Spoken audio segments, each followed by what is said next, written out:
inspire, not preach to the choir. Shouting the slogans, righteous and solemn, reading the books and joining the column. Aware of our troubles, but not how to solve them. And sometimes I feel like I'm part of the problem. Like I'm part of the problem.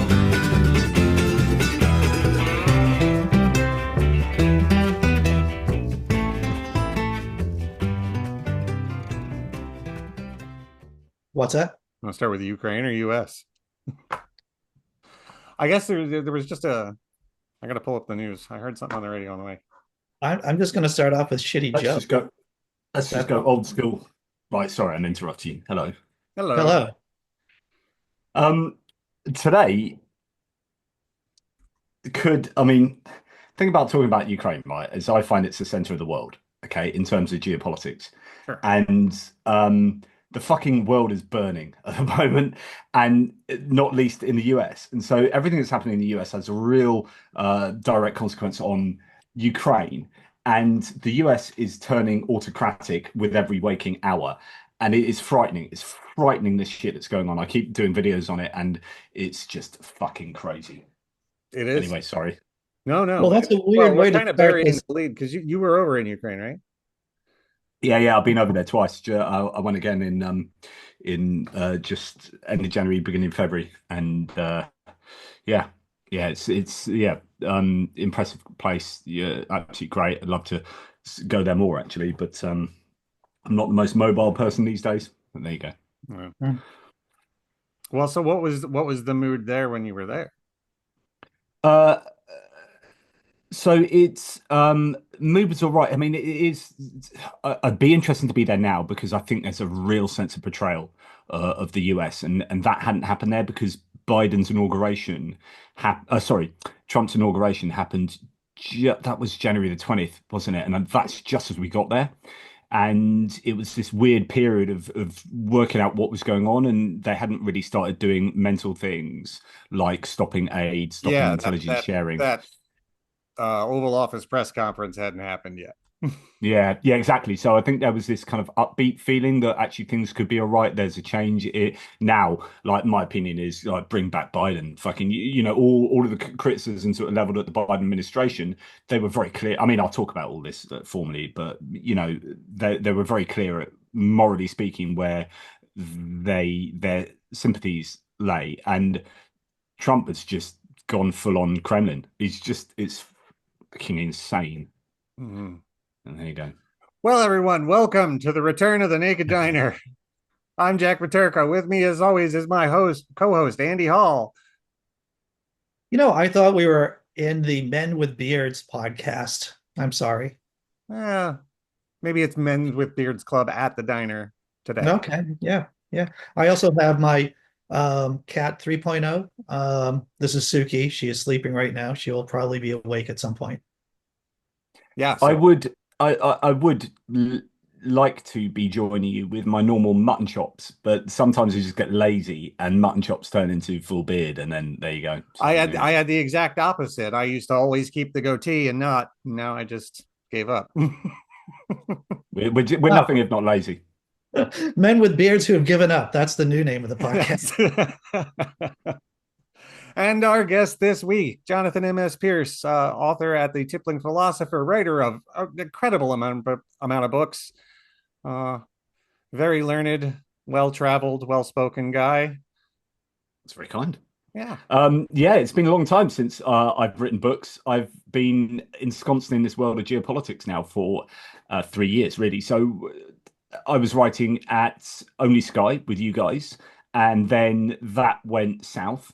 And then it kind of it's gone through different iterations, I guess. But and I'm still somewhat connected to that, still writing. But I find I'm struggling for time, because as I was writing for Only Sky, which was writing about non-religious things, philosophy of religion, I was always keeping an eye on politics. I was writing often about politics, about everything: science, politics, philosophy, etc., etc.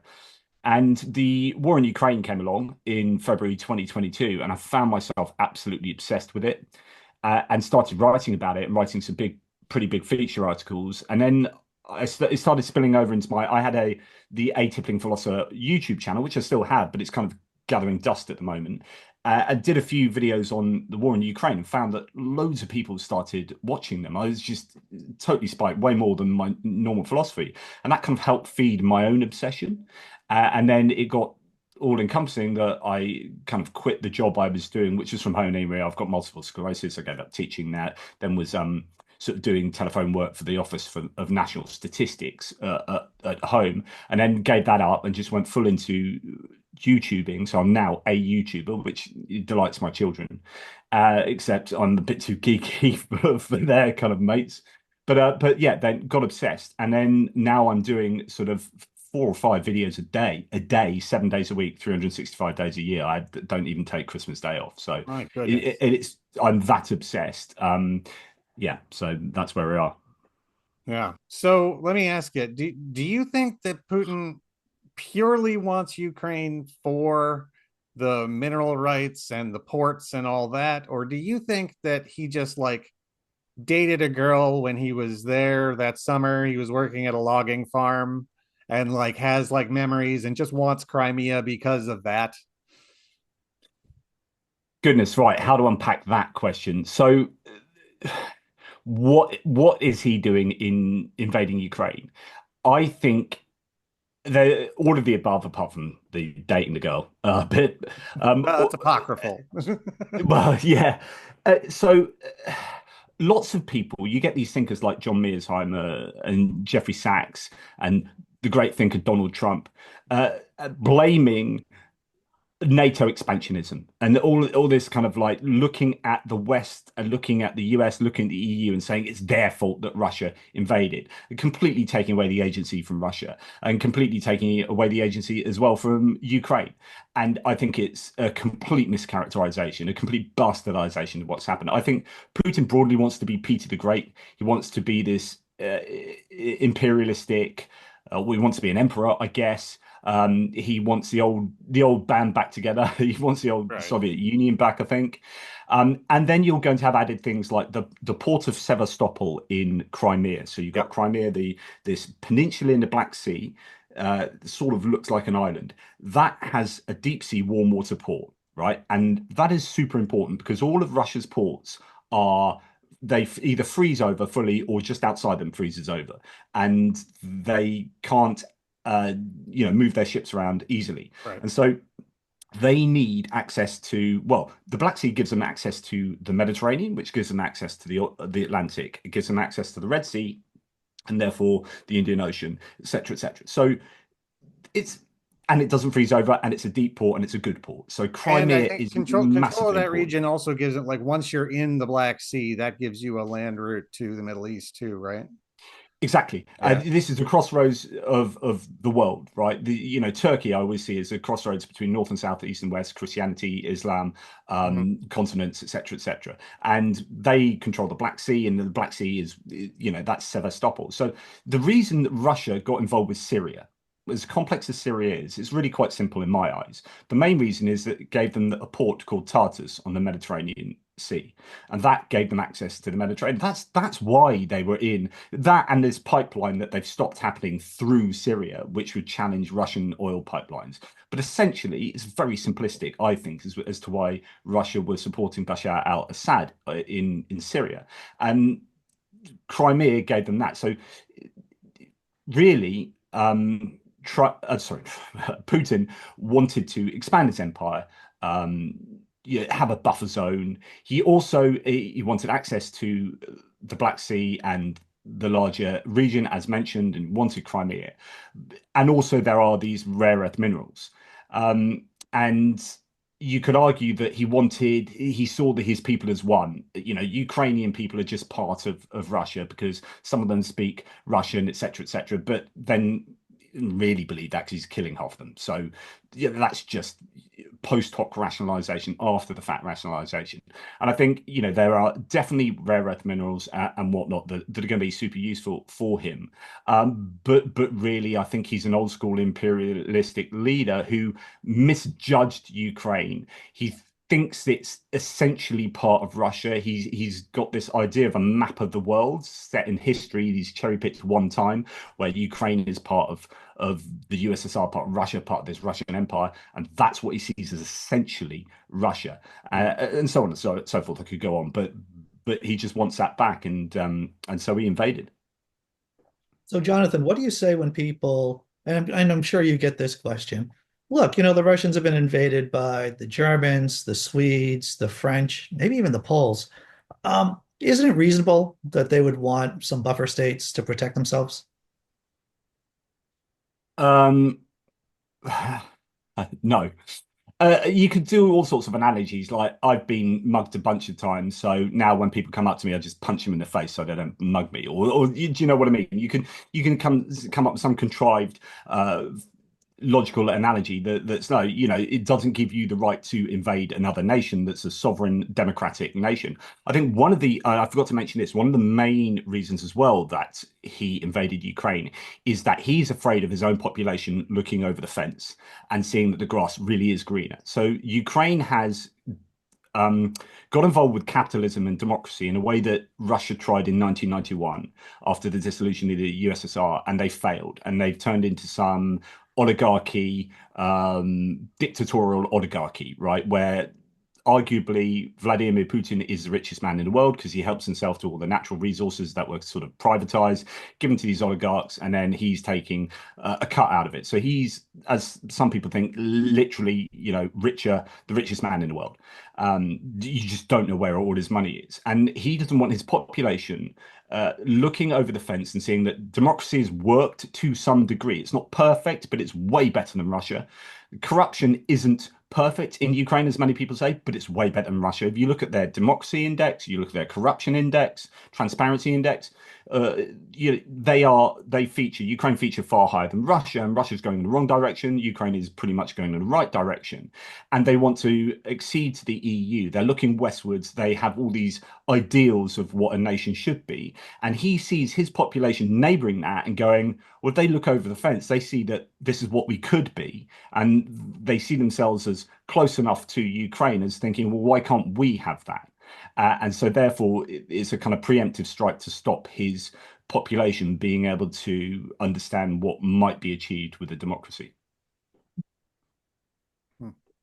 And but sorry, I know. Go ahead, go ahead. Andrew said, yes, it is a buffer zone, but that's not a good enough excuse. You just can't invade a country because you say, oh, I'm afraid of NATO or something like that, and therefore I need a buffer zone.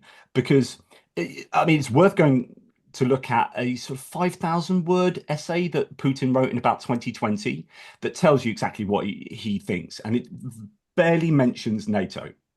And really what this is, it's this essay was like his approach to Ukraine. And what it tells you is that this is all, like I said earlier, he's just, sees it as part of his country, of Russia, the Russian Federation as it is, but kind of a new iteration of this kind of Russian empire. And I think all of these other things that get added on quite often you sometimes see it by quite left-wing thinkers, sometimes these what are called political realists, and sometimes by Russians trying to justify it, and NATO expansionism, EU expansionism, and therefore they need this buffer zone. But he hasn't given that rationale to explicitly previously. And also, again, as I said, hinted at earlier, it's forgetting the agency of Ukraine. If Ukraine wants to join NATO, why can't they? It's their agency to be able to do so. If they want to join the EU, why can't they?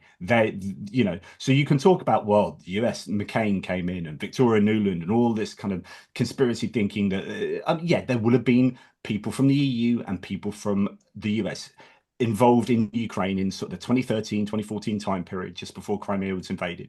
That would have been happening, but don't forget that there would have been not just a few politicians, but thousands and thousands of Russians infiltrating over the border, involved in the politics of Ukraine, infiltrating the political system in Ukraine, trying to manipulate it and control it, have people in their pockets.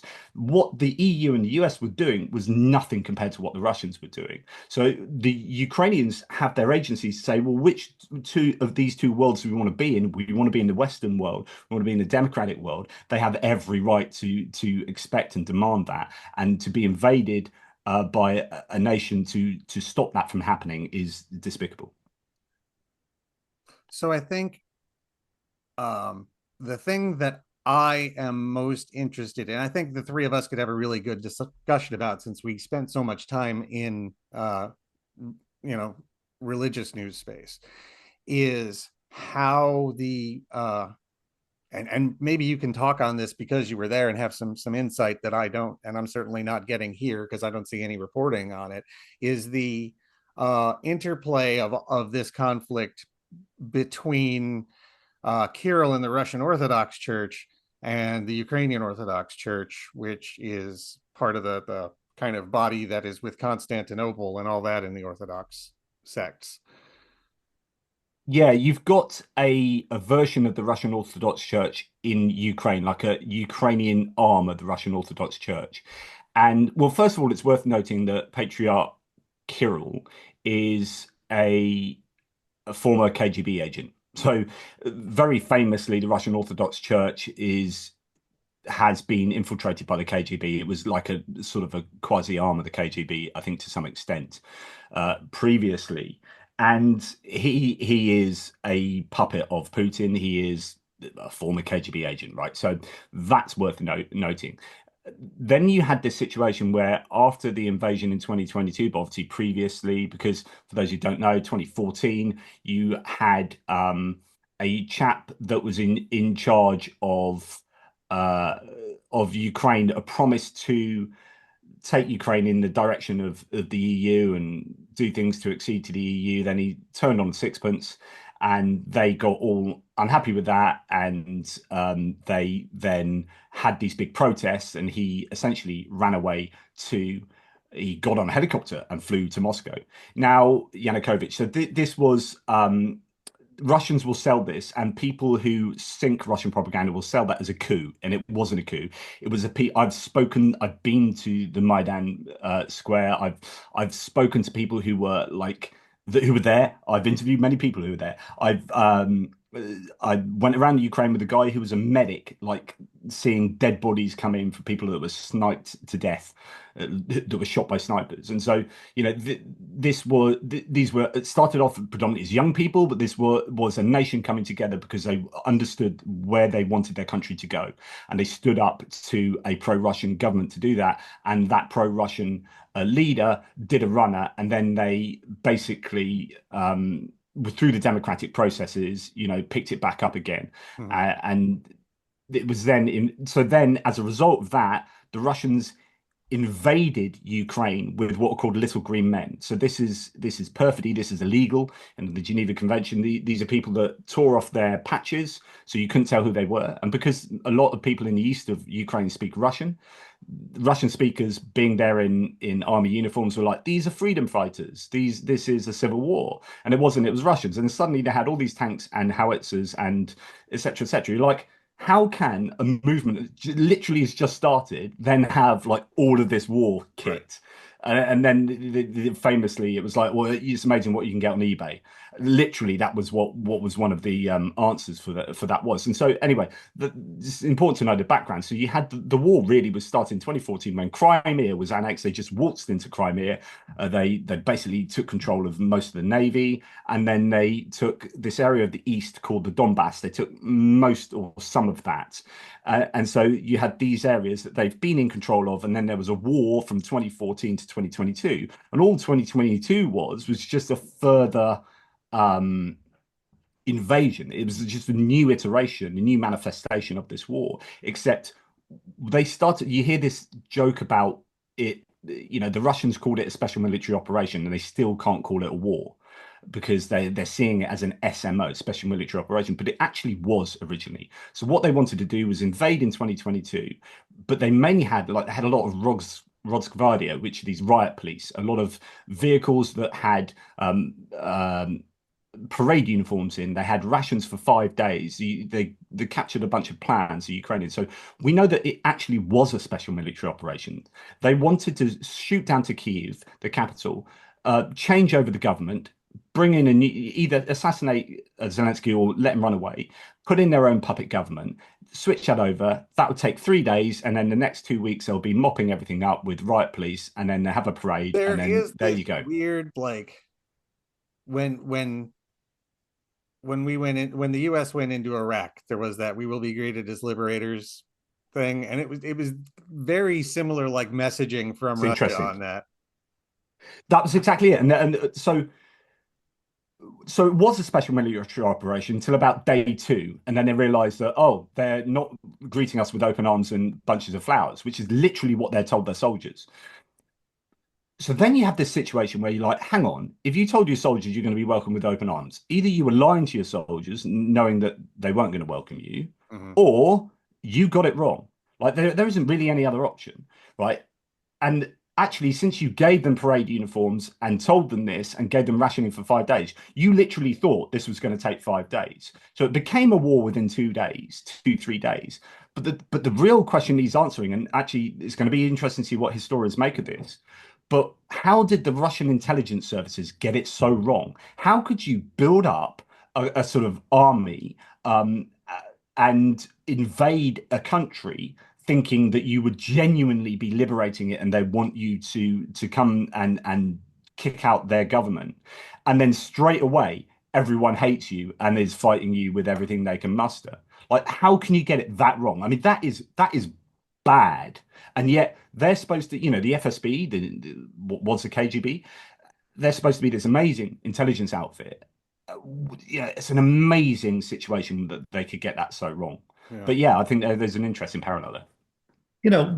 I think great powers have a tendency of underestimating the resilience of people from, smaller powers, like the Russians with the Winter War in 39, the Russians in Afghanistan, the US in Vietnam, the Brits in Afghanistan. This is a common. Everyone in Afghanistan. Yeah, Yeah. exactly. Yeah, this is a common trend. Jonathan, can you tell me why the conscription age in Ukraine is so high? From what I understand, it's 25 years old. Yeah, so it was 27. They moved it to 25, and there is actually really good reason. So this is a very, very difficult situation. Okay, so let's give you some context. The Ukrainians have done an amazing job of keeping the Russians at bay with a much smaller army. Yes, they've been helped hugely. They've been very courageous. They've been using better tactics than the Russians. But the biggest challenge, outside of money and kit, like we are the ones, allies are the ones. I say we. The US is no longer an ally, I don't think. So otherwise, the rest of the morally appropriate world is sorry about that.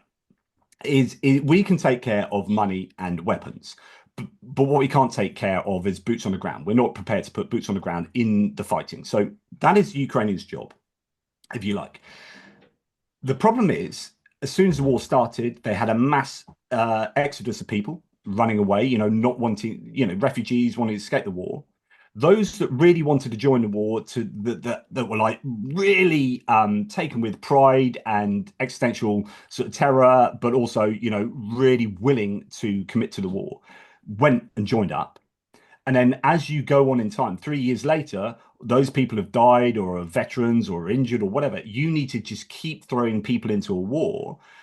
But actually, people have left, or you're left with people who are the ones who didn't want to put their life on a line, which is, a natural human thing. It's not everyone's like, yeah, we might all support Ukraine, says a Ukrainian. But actually, am I going to give up my job, go and fight on the front line where I've got a really high percentage chance of not making it through next year, right? And actually, we can talk as we're sitting in our comfortable rooms around the world, going, yeah, they should all be going to fight. But actually, humans are humans. Okay, so they need to get consistent numbers of people in, and what you're finding is they aren't getting many people under the age of well, initially 27 because the mobilization age was 27. Then he brought it to 25. If you look at their demographic, I could show you a graph of their demographics of the each cohort of ages. It's a bit like this, and it goes out at sort of the I guess sort of 27 to 45. It goes out like that,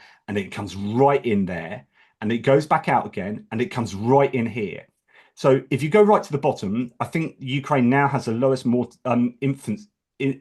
lowest birth rates in the world. So you have the lowest number of people coming into the country, literally being born. Right? Who are the people that give birth to people most? Well, it's going to be your young men and women of like 18 to say 35, right?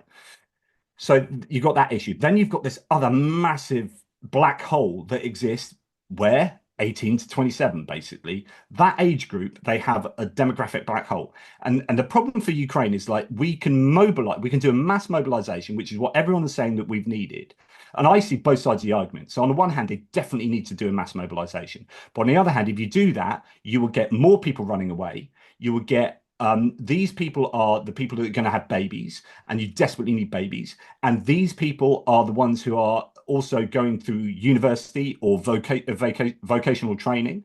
So if you're talking about future proofing, you want these people to at least get tooled up and get the skills so that when war ends, you've got like skills for your economy. These people are driving potentially the economy as it is. And so they're like, if we mobilize, do a mass mobilization, it will be economic suicide, and it could also be demographic suicide, which is then a later economic suicide. And so there are lots of arguments for and lots of arguments against. So where do you fall personally on this? Exactly that. Who would want to be Zelensky? What they're doing is trying to do everything but mobilize. So they've done what the Russians have done, which is go to prisons. I think that's a good idea. Go to prisons, get convicts who aren't like too problematic, throw them onto the front lines, try and get women onto the front lines to some degree. I think what they could do, and I think they are trying to do this, but when I've been in twice, I've been to Ukraine, and you go across the border because you can't fly in, you've got to go by essentially or by train, car, or whatever. So you go across the border, and you have these young men on the border service and then the customs, and you're thinking, hang on, guys.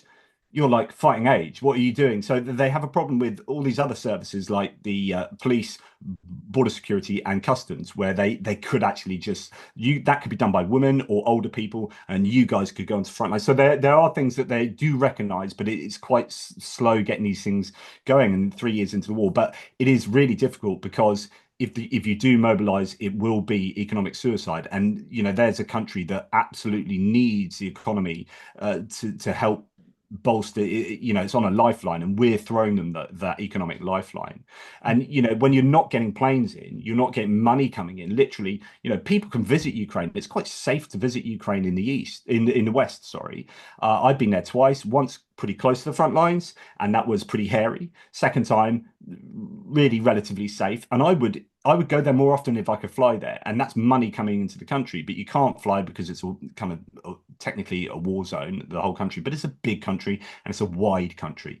But anyway, they're talking about having planes into the west even by April and May this year if a ceasefire takes place. But yeah, it's difficult. That was just the news that I heard this morning, is that there's allegedly a tentative deal, but Putin's holding back on some things, and Zelensky isn't buying it, and Trump thinks everything's fine because he's an idiot. That seems to be my take just from the drive home this morning. He's right. So complicated, but yeah, it's not complicated. So what's happened is Trump's administration appears to have completely switched sides, and I really actually mean this. So today, goodness me, every day I want to be sick into my mouth because so much stuff happened. I wake up and like, I wake up and go, what crazy shit has America done to help Putin? So you've got proper analysts now saying, like proper analysts, I see myself as proper analysts, but defense correspondents for The Economist and stuff like this, and actual, professors of war strategies and whatnot, saying the American administration is doing everything it can at the moment to the benefit of the Russians. What is going on here?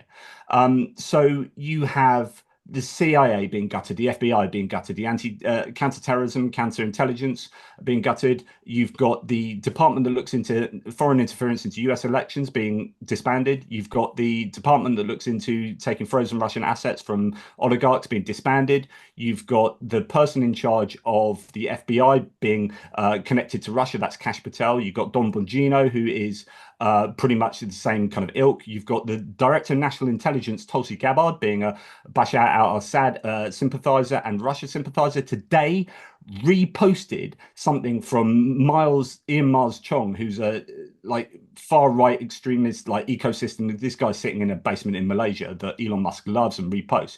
She reposted him slagging off Voice of America, Radio Free Europe, Radio Free Liberty, Radio Free Asia. They're all being defunded by the Trump administration. That's soft power into the world. He's just cut soft power, handing the keys of power to Russia and China, and she's reposting it, and she's the director of national intelligence.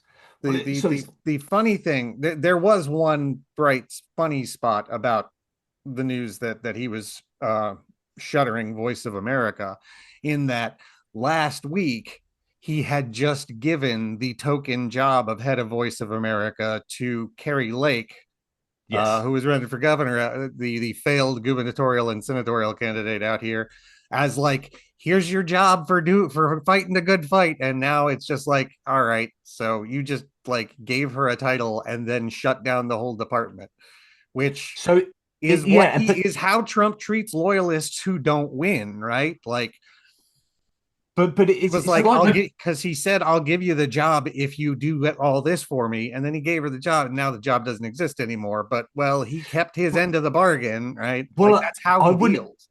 I wouldn't be so quick.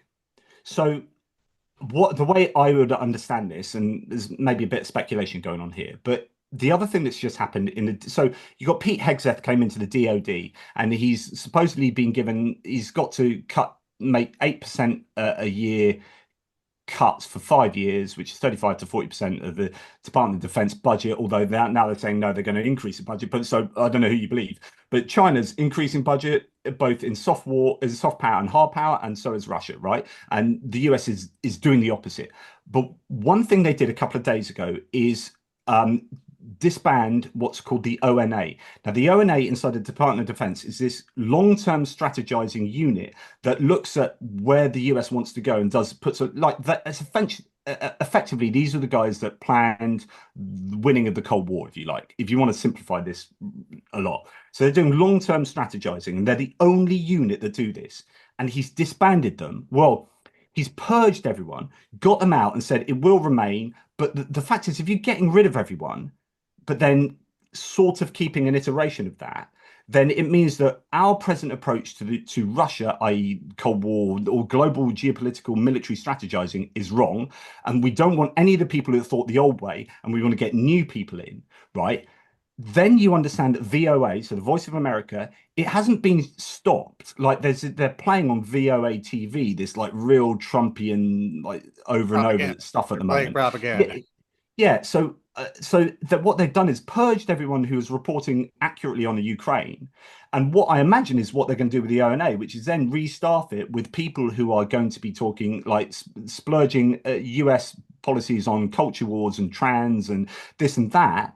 And that is how the soft power of the US, and it will be just a complete realignment. And the same with strategizing. They're like, we don't give a shit about Europe anymore, because actually I don't think they understand geopolitics. I mean, I don't think any of these guys are knowledgeable enough about the world. They're in these positions through ideological alignment with Project 2025, the Heritage Foundation. So if you track what the Trump administration is doing, the playbook is a Project 2025 900-page document, almost page for page.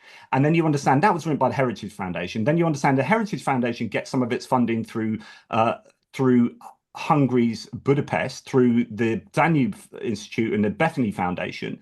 And Tucker Carlson's dad works on the board of directors for a lobbying company who lobbies for Viktor Orban, who is a dictator that Donald Trump absolutely loves, and the CPAC love, and conservatives in America love. And so therefore they're getting their money from Russia. So you've got Russia to Hungary, from Hungary to the Heritage Foundation. The Heritage Foundation writes the blueprint for the American government. The American government gets voted in, and they enact the Heritage Foundation's book, the how-to book, and that is exactly what Viktor Orban would want. And that is they're basically getting rid of the judiciary, trying to get control of the media in exactly the same way Viktor Orban did in Budapest. They're taking the illiberal democracy, if you can call it that, of Hungary, and they're trying to do that in the United States through the Heritage Foundation. So, I think things like the military strategizing and Voice of America and soft power into the world will be in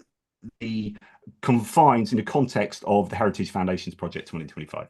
I think it's important to point out that by and large, autocrats are stupid.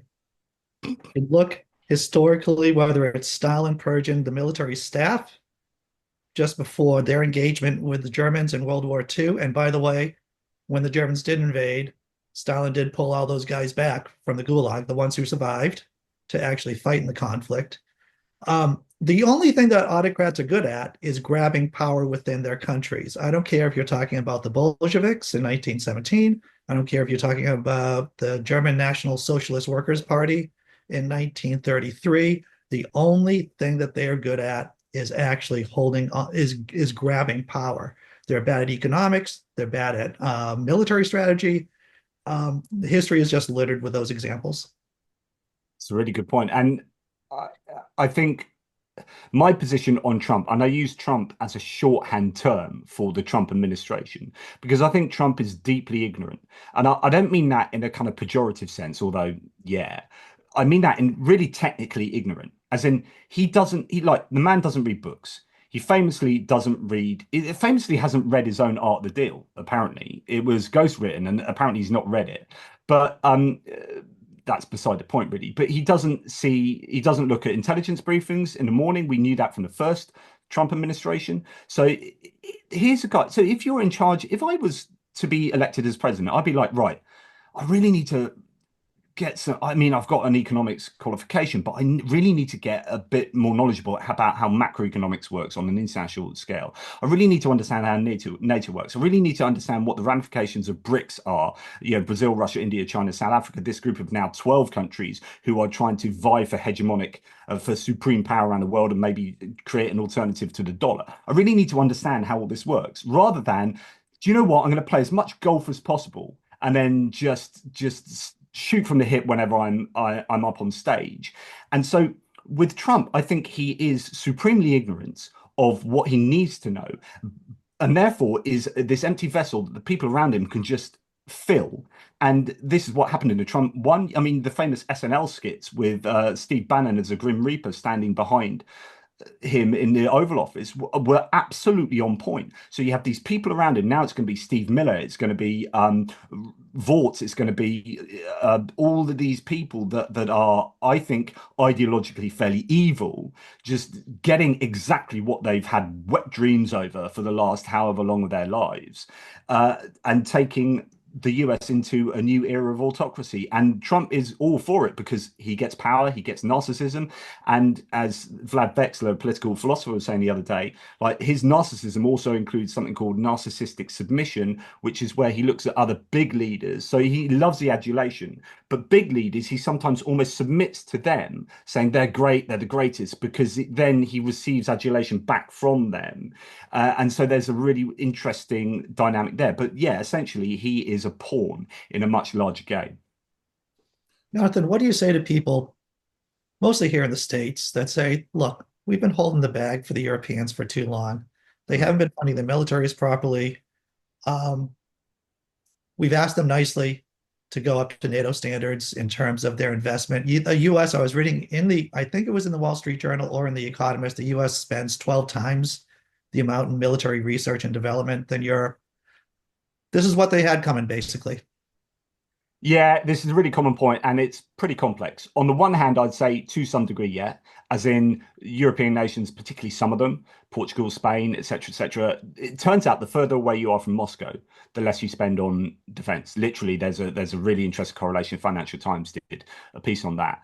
Um, uh, but the US has pays all this money. I mean, there's a couple of on spending on defense is worth knowing some caveats. So we have universal healthcare in the UK. So if a soldier gets ill or their family member gets ill or a veteran gets ill, they go to hospital and it's paid for by the state, right? And we as taxpayers pay for that.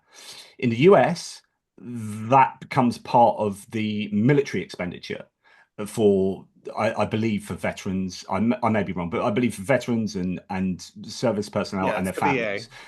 Yeah, and so you have and the VA itself. So you have all these costs for the American government. They throw in their into their defense budget and then becomes as a percentage of GDP. And actually, most European nations don't do that. We just like if you're in the military, you're ill, you go to a local hospital, and there's no kind of. But that Yeah, there's cost no is separate hospital system for veterans care. exactly, Yeah. exactly. And so there are a few like caveats to apply to the way things get totted up and whatnot. But anyway, that aside, what people don't understand is that the US exports security and it gets a lot back for that. So its whole economy is broadly based on a massive military expenditure. I mean, if you're spending $900 billion a year, right, and you've been doing that broadly speaking over time, then your entire industry, your entire industrial strategy is based on a massive military, right? And so it is part of who the US is, but also there's no such thing as a free lunch, right? So them spending that much on defense and then going to, or you guys, and then going to Europe and putting all these bases in Europe and around the world means that you get to influence the world to your advantage, right? And you will be getting trade deals off the back of that, and you'll be getting significantly, and we can talk to some large degree about this. You'll be getting a lot of people buying military kit off you. The military industrial complex will be absolutely benefiting from the US being the big player in, say, NATO, in European defense, in world defense. Oh, sure. So And even just US domestic companies that supply, you know, uh all the supply chains.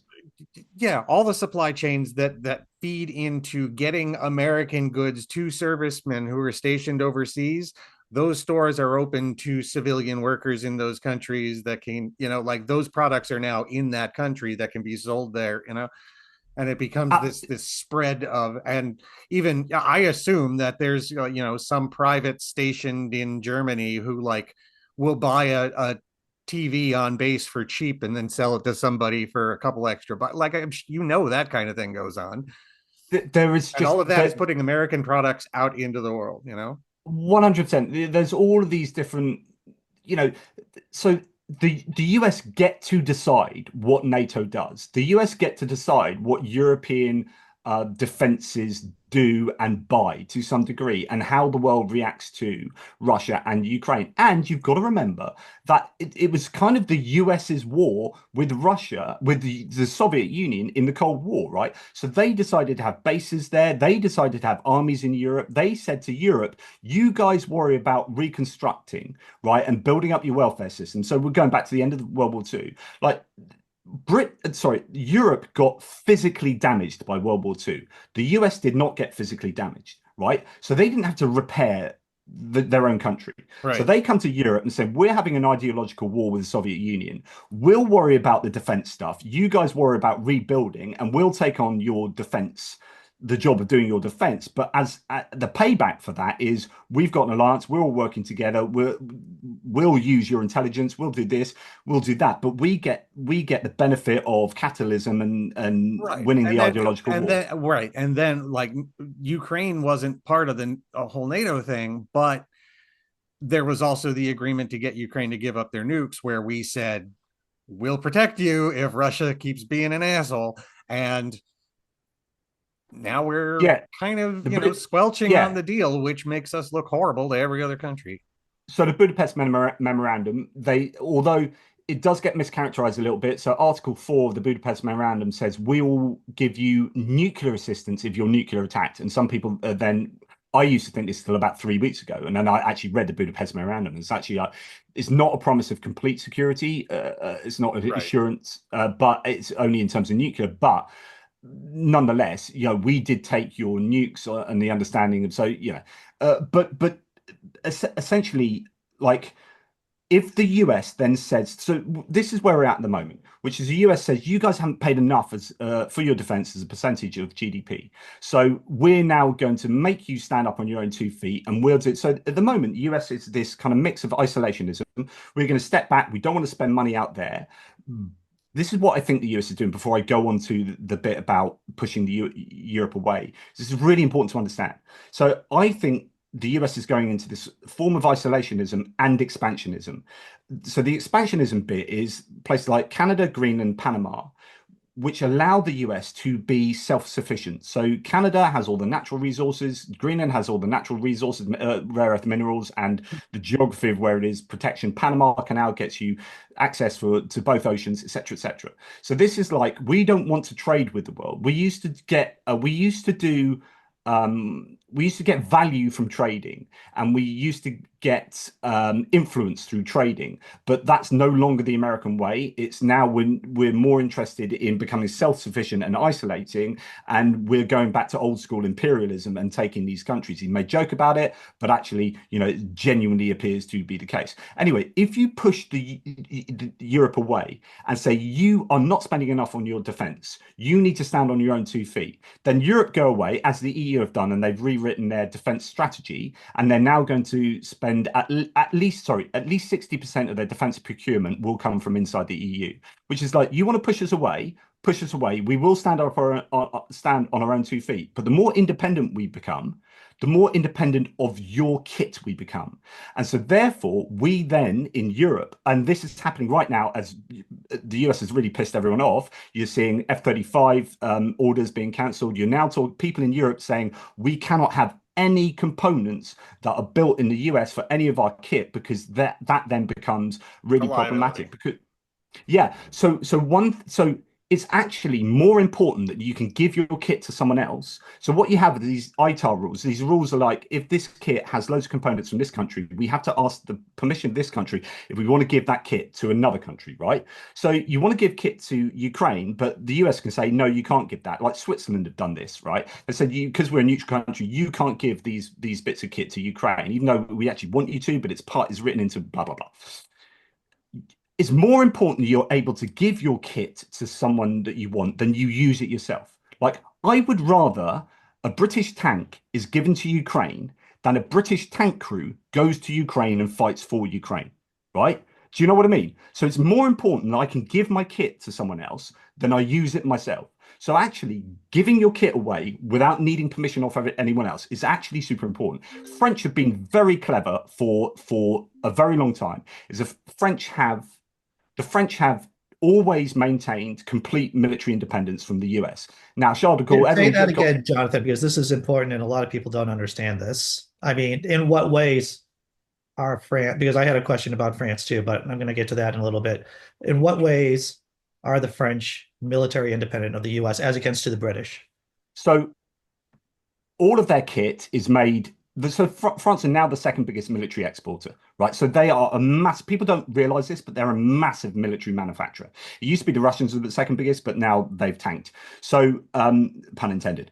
So the French are a huge military exporter, and they also make all their stuff themselves, which gives them that independence we're talking about. And interestingly, they're one of the few nuclear capable nations of the world, and the British nuclear arsenal is somewhat dependent on the Americans. So I think we have operational independence, but we don't have maintenance and procurement independence, which means that we have to take our nuclear missiles back to the US to service them and blah, blah, blah. So now Europe is going, the US has gone away. right? We need France and Britain to become our nuclear umbrella.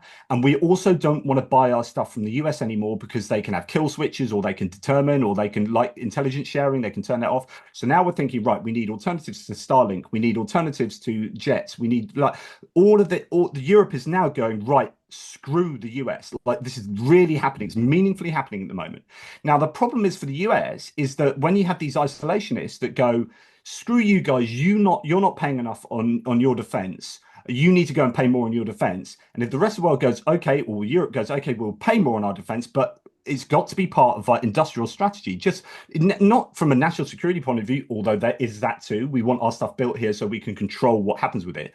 But actually, I want it built here so that we give jobs to our own. If the EU is going to be spending money, they want that money to stay in the EU so money multiplies. They do not want to send that money to in the same way that the US is saying that at the moment. They want to get their jobs back and blah, blah, blah. But it means that you are going to get a ton of people from the military industrial complex lobbying the shit out of Trump and his administration, going, what are you freaking doing pushing Europe away? What are you doing not being an ally of Ukraine? Now, we could get into like conspiracy theories of the military industrial complex, but this is just simple industry, like understanding of the industry here, which is they are going to be going nuts. These stocks and shares are tanking for the American military concerns, and in Europe, they're going through the roof. It is just an insane industrial. I've been watching one. The British arms manufacturer is up like 30% over the last month. The one that I'm watching. You want to see Rheinmetall. Rheinmetall, this German concern, is like right in the middle of everything. And they're a great company as well. And they're really helping. And of course, it's like, you know, you can be really cynical about the military industrial complex, as I probably was 20 years ago, 10 years ago, actually. But now I understand how important it is for national security. And actually, you've got to work in partnership with, you know, the nation states with private concerns to make sure that you are able to defend. I mean, the first job of the government is to keep its citizens safe, right? And so everything else comes afterwards. If your citizens are dead, then it doesn't matter what their education is like or what their healthcare is like. They're dead, right? So you need to keep them safe. And so, like, we need to understand that our expenditure on defense is an insurance policy against really bad times. And the more you spend, the better your insurance policy is. So when you actually come to claim on your insurance policy, you get really good coverage and you get really good, situation at a moment of need. So I've changed my view. I've gone from being this complete liberal lefty and anti-war and blah, blah, blah, to understanding, well, you know, if we're attacked, which is what's happening, we're being attacked in a hybrid warfare by Russia. We are in World War III. I maintain that all of us are in World War III at the moment, whether we understand it or not. And we need to have the capability together. Like Britain's too small, Belgium's too small, Sweden's too small. We need to work together in decent alliances to defend our own interests and hopefully defend democracy and freedom around the world. Let's say that you're in Poland. You're going to see where this question is going. Let's say you're in Poland, you're a Polish citizen, you see where everything is going, and you think to yourself, I think it's a good idea to get a nuclear bomb. I think it's good to get some nukes. Is that reasonable? Yeah, it 100% is. And here's for why. I mean, it's not good for the fact that loads of people have nukes, because the more people have nukes, the more likelihood someone totally nut jobby is going to have nukes, right? So you want to keep nukes down to the fewer countries you can, just because law of averages, obviously the more people have them, the more crazy people are. Okay. But the problem is, you look at what's happened to Ukraine, and all that Ukraine teaches you is that if you have nukes, you don't get invaded. So it tells you that NATO works and that nukes work. Right. So if Ukraine still had the nukes, Budapest Memorandum hadn't happened, then I'm pretty sure that Russia wouldn't have invaded them. You tell me one nuclear nation that's been properly invaded, and it just doesn't happen. So what's happening is that the nations are now looking at the war in Ukraine and saying, do you know what? We need nukes. And you can't blame them for that. So you're going to see Poland is probably one of the first to want to sign up to nukes, but you've got other countries who've got those kind of capabilities. Maybe some of the Nordic nations could think about that. And that now there's a lot of talk in Europe. I mean, literally is talk. The Germans talked about this recently. We've got Friedrich Merz, a new chancellor to be coming in. He's going to be talking about either a nuclear umbrella, or which is France and UK. I think you might have the death of NATO here, and you're going to have a coalition of the willing, maybe a European kind of alliance that steps up instead. And of course, this is the US losing its soft power around the world, losing its ability to influence Europe, because now we're going to say, we don't need you, US. You go and do your own thing. You worry about. And so when the US, the only country to have invoked Article 5 of NATO, after 9/11, when loads of countries came to their aid and people died on behalf of the US in Afghanistan, etc., and then JD Vance comes to Europe and starts slagging us off, and JD Vance slags off, random European soldiers or whatever, never been in a war for the last 30 to 40 years, and we're like, yes, we have. We came to help you out. A lot of people in Europe have got really, really pissed off with the US, and I'm sorry to say, if you look at the polling recently, people in the UK now see the French as more of an ally than the Americans. Like we don't get on with the French. So you've got this complete eschewing of the US now, whereby even Poland is and they are one of the staunchest allies of the US culturally in all sorts of ways, are starting to get annoyed with the Americans, and you found that Trump has unified Europe in a way that you wouldn't have thought possible. Elon Musk tried to get AfD up, these kind of fascist leaning this political party from Germany, but actually didn't really change their polling outcomes. And they're trying to, just like Russia, exactly what Russia's doing from the other side, undo the EU, because I think Trump doesn't understand alliances and he doesn't like alliances, which is why he doesn't like WHO, the UN, NATO, and the EU. So the EU is an enemy now, and he's switched with seeing Russia as he wants to align himself with Russia. Russia hates the EU. Both of them are going to try and undermine the EU. So even though the UK is not in the EU, we need to stick together as Europe and unify for our own safety going forward and for our own industrial security as well, because the US is trying to have a trade war with all its mates and not really any of its enemies, because its enemies are now its friends, apart from China, which is complex.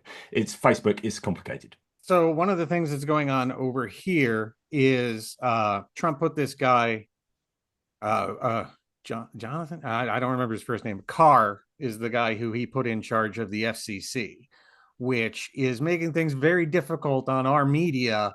They're all very much on edge and not wanting to say anything to provoke the administration and have him come after them like he's threatened to already. So what media sources from outside the US should people be following if they actually want to know what the hell's going on? Besides your channel, of course. Well, naturally. I mean, this is fascinating. So you had the other day in a speech, I mean, the things that Donald Trump says are so outrageous, but he's doing the whole Steve Bannon muzzle velocity, whereby so much is being said and done on a daily basis that no one can focus on any one thing. There's just too much going on, and that allows him to, or his administration, to steamroll all this stuff through. And you've got, 12 entities that were investigating either Elon Musk or one of his companies, and they are the ones that Doge came in and gutted first. So the SEC, the SEC, the FAA, all of these entities were looking into. So what they're doing is they're removing all the checks and balances, and they're doing the Viktor Orban thing, which is control the media, control the judiciary, or in this case, ignore the judiciary. Pam Bondi came in as the Attorney General. Like, I will not politicize this role, she said in her hearing, I think she said, and she came in and said, I am going to be fighting for Donald Trump. He fights for us and I will fight for him, and then blah, blah, blah. And it's like, you've just politicized your role, so well done you. So what you're doing is you're seeing just absolute authoritarianism not just surge through the American government. And when you have Donald Trump standing up and saying CNN and MSDNC, as he said the other day, are both corrupt and illegal, that is insanely dangerous rhetoric. So you rightly are pointing out that the mainstream media outlets are afraid. You've had them capitulate prior to the election, which is, who is it? It was ABC and George Stephanopoulos calling him a rapist, reading from his notes, and actually that's true. The judge came out and qualified it was an absolute. I mean, this went to court, so Trump took him to court, and they would have won. ABC would have won. Disney, ABC would have won that. They gave Trump $15 million, even though they would have won that. Why did they do that? Why did Mark Zuckerberg give $1 million for an inauguration that never actually really happened.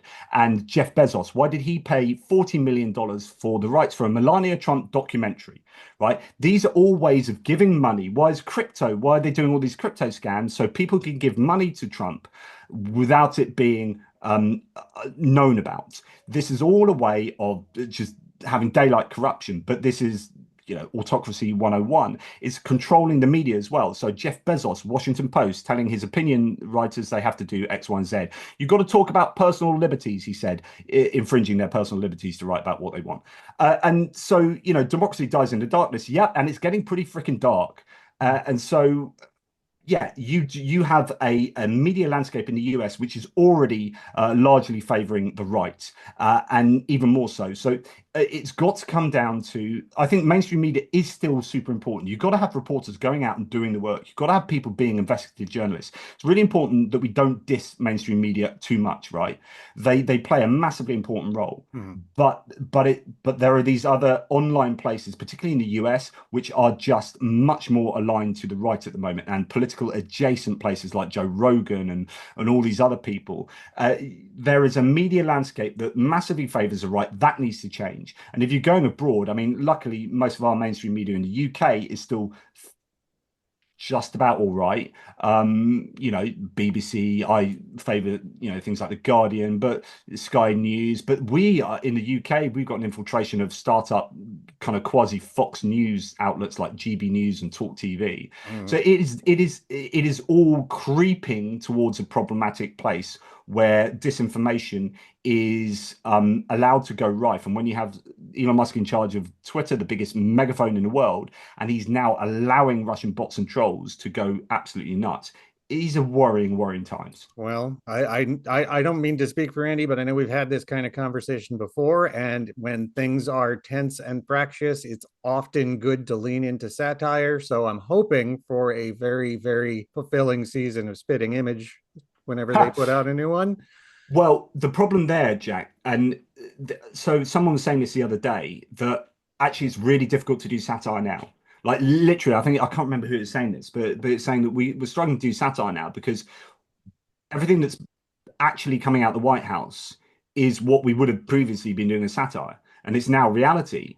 And like, where is the ridiculousness now? Because the ridiculous is where is the, like, we're going to poke fun at this and we're going to take it to a ridiculous extreme to poke fun of it. We're now at the ridiculous extreme.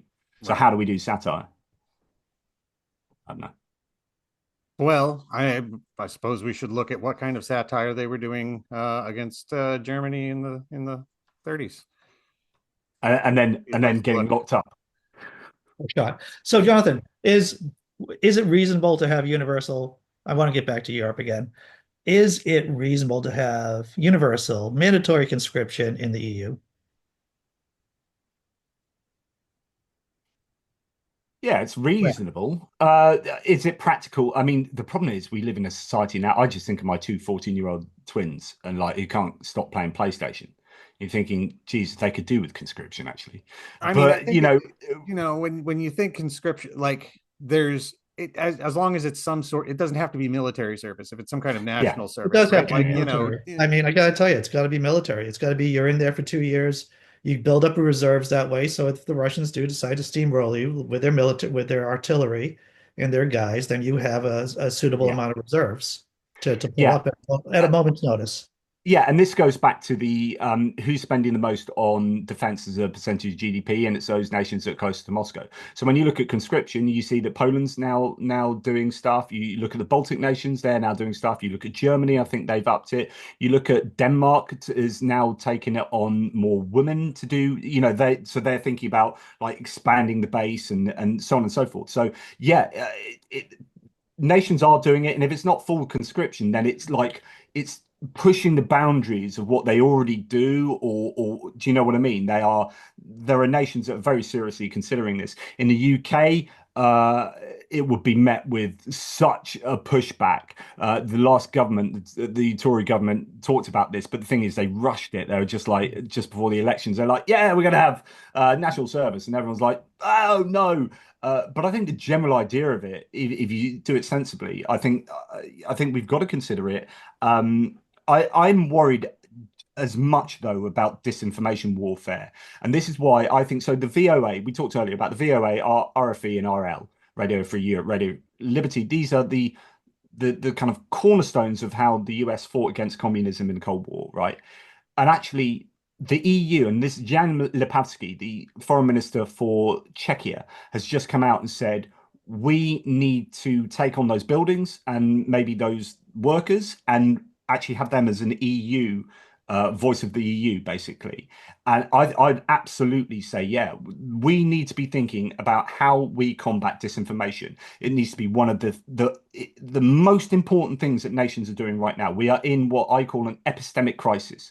You can talk about, national security. You can talk about cyber security, and I talk about epistemic security, where we don't know what's right from wrong, fact from untruth, information from disinformation. You've got Trump up there that just lies and lies and lies, openly lies, just ridiculous lies. And he's normalized lying so that now his people are lying. Like, Caroline Levitt gets up in the White House and says tax cut. It says that tariffs are a tax cut. You're like, no, they're not a tax. You can't just stand up and say to the nation a lie that's of that obviousness, right? And yet Trump gets up and every time he's saying we've paid $300 billion to Ukraine. It's no, you haven't. Stop saying this lie. No, you haven't. Europe needs to do more. They need to equalize. Europe has done more than the US, right? Europe has paid more than the US, and you are just lying, and it's not acceptable. And then when you understand what the money is that the US has spent, then you understand that even that's highly controversial. So for example, I'm sorry to go down this rabbit hole, but the US. For some of its, or arguably a lot of its equipment they gave to Ukraine, they go Presidential Drawdown Authority, PDA was one of the funding streams that they did, and they said, right, for example, here's like we're going to spend $100 million on these missiles that are in our warehouses, or these Bradley fighting vehicles, right? So they take out a load of Bradley infantry fighting vehicles and they ship them off to Ukraine. Okay, they might have to refurbish some of them, but some of the weapons, no, they just ship them off. Now, these are things that have gone either obsolete or are due to be phased out, and they've been bought and paid for. So they're literally free. They're literally, no one is paying for that. But what the US then do is they say, this is worth book value of 100 million or 90 million. Then we're going to add inflation to that. We're going to adjust for inflation. So it's 100 million. It's like, but no money's actually gone out of the US coffers, right? That is $100 million worth of and kit. The money that did go out of the US coffers went into US companies that made the stuff in the first place, right?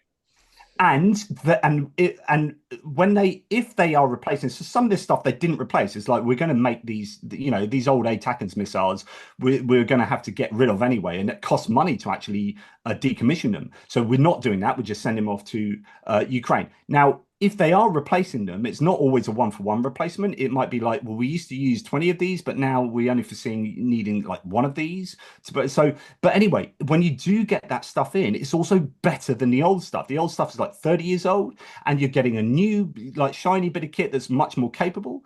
And that means that what that money was doing is not only giving jobs to American people when they were making stuff, and that was a slightly different funding stream that's called USAI funding, but the PDA, when they would get then money in to replace that stuff, which then was upgrading the American army. So essentially the money to Ukraine was either not really money to go into Ukraine, or was money to upgrade the American armed forces, or was money to stimulate the American economy.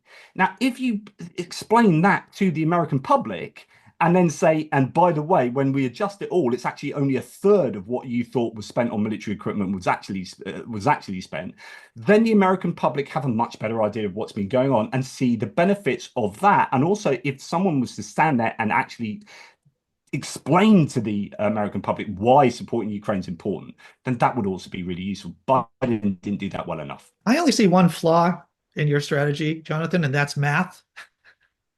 We don't really do that over here. Yeah, I'm sorry. He said numbers. Sorry. Numbers. La la la la la la la la. Just blanked out there. Just blanked out on numbers. But yeah, so well, yes. Sorry, I was just gonna. Going back to conscription, though, the last thing to say is, yeah, there needs to be serious discussions, and there are serious discussions, but don't forget the disinformation war. Like that's what I see myself operating in, that kind of domain, which is I can't fight on the front lines, right? I've got multiple sclerosis. I struggle to walk. But what I can do, as you guys have heard, and I'm sorry I hadn't let you get a word in edgeways, but I can fricking talk, right? And if I can contribute to a more accurate and informed information space, then I'm doing my bit to battle this hybrid war, which I think is a bit of a euphemism for just fricking war that Russia is waging on all of us, and China and Iran and North Korea and autocratic regimes around the world. They want to disinform us because they want to pull the rug out from under democracy, because the grass is always greener. And we are that green grass at the moment, certainly in Europe. And at the moment, the US is going through an identity crisis where I think the only viable way forward is a populist movement at grassroots, because the Democratic Party seem to be either asleep at the wheel or purposefully waiting for a populist movement to spring up so that it can't be accused of being the Democrats that have done that. And then you have this populist movement that rises up because they're fed up of oligarchs and billionaires stealing their money. And if inflation really hurts them, and if Medicare, Medicaid, and Social Security are raided to pay for tax cuts for the rich, you've got a really easy narrative to mobilize huge amounts of people. You're going to have burning Teslas, and you're going to have people who are really pissed off. And the problem comes back to disinformation, which is if Fox News have 50% of the audience, and they are telling people that what Doge is doing is absolutely marvelous and what Trump is doing is absolutely marvelous, then half the country don't realize how bad it really is. And they're only going to realize when their pocketbooks are particularly raided. I've had this conversation with a bunch of very well-meaning liberals over here in the States, and I think it's cute. I think it's cute that many of them, if not all of them, think we're ever going to have another presidential election.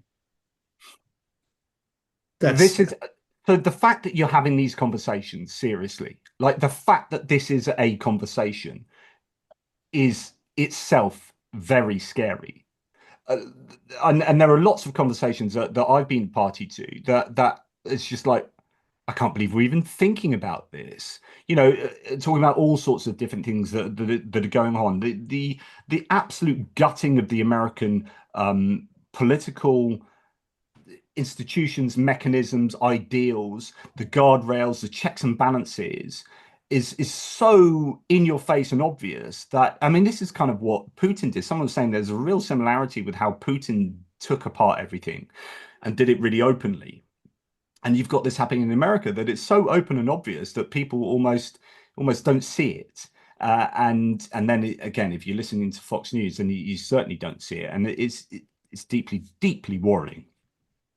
Yeah. Well, how about that for a place to end? Well, so let's okay. Well, yeah, and so okay, so no, let's end it on a positive. So the question is, what can the United States? So at the moment, what can Europe do in the context? And sorry to make this go on longer than you wanted, but hey, whatever. What Europe can do is basically, as in the UK would say, put two fingers up to the US and say, okay. Now, the problem is there are capabilities that US provide for Ukraine that no one else can do. So things like intelligence that we can't literally, you guys are the only people that have that kind of technology or whatever that enables Ukraine to do certain things. But we can close the gap somewhat, right? If Europe just really mobilizes, we can take care of Ukraine a lot more, as long as you don't properly go to the other side and start arming Russia. But what the US can do is just mobilize and shout about it. And there needs to be people, like, it's much better to overreact than underreact. So I'd much rather see people shouting at the moment that the US is burning down, like getting out and freaking people out, because I would much rather see mobilization rather than people not doing anything and then suddenly they can't do anything. And what Andrew says is then elections suddenly aren't going to be viable in 4 years. It's going to be interesting to see whether Congress actually do anything, and if they do have any power, what will happen in the midterm elections in 2026. This is a junior partner. It's been well, even if it was functioning, even if people were voting and passing laws, it would still be a junior partner at this point, to the imperial power of the Yeah, president of the I United just States. don't think that. I don't think there's anything that will make Mike Johnson stand up to Trump. Did I you will, did you so did you see Mike Johnson yesterday? The interview with him or the speech he gave? No, Have no, I you didn't. seen that he's gone orange face? Has he? Have you seen it? great. Like I haven't honestly, seen it. so I think this is really, really, really, really worrying. So I sometimes say to my audience, concentrate on the little things. If you concentrate on the little things, they can give you a real window into what's going on with the big things. And if Mike Johnson is now using Orange Town on his face, like that is to me that is telling me that he is a full paid up member of the cult. And like and some Yeah. people are even saying that he looks like he's had Botox as well. And but anyway, yeah, just go and watch it. He did a little snippet last night where he has orange faced. Oof. I have to tell you, I'm much more positive about the future of Europe because if you look, history doesn't repeat itself, but it does rhyme. There's been countless times that Europeans have formed alliances to counter threats. You can talk about, whether it's Napoleon or the Germans, or the Yeah, Ottoman. it's the castle in the swamp in Holy Grail, right? Gets knocked Keep an down, eye. it builds back up. It gets knocked down. Keep an eye on Eastern Europe. So yesterday and the day before, there were some massive, massive protests. One was maybe there was 1 million people, some were saying, out on the streets of Belgrade, which is the capital of Serbia. Serbia is not in the EU, but it's on the edge, and you've got President Vucic, who's like puts his foot on both sides of the fence, but is basically pro-Russian. Now, to get some people are saying there might have been as much as 1 in 5 people out on the streets of Serbia. That is phenomenal, right? So that's good news. You've got Hungary with Viktor Orban had a massive demonstration the very same night.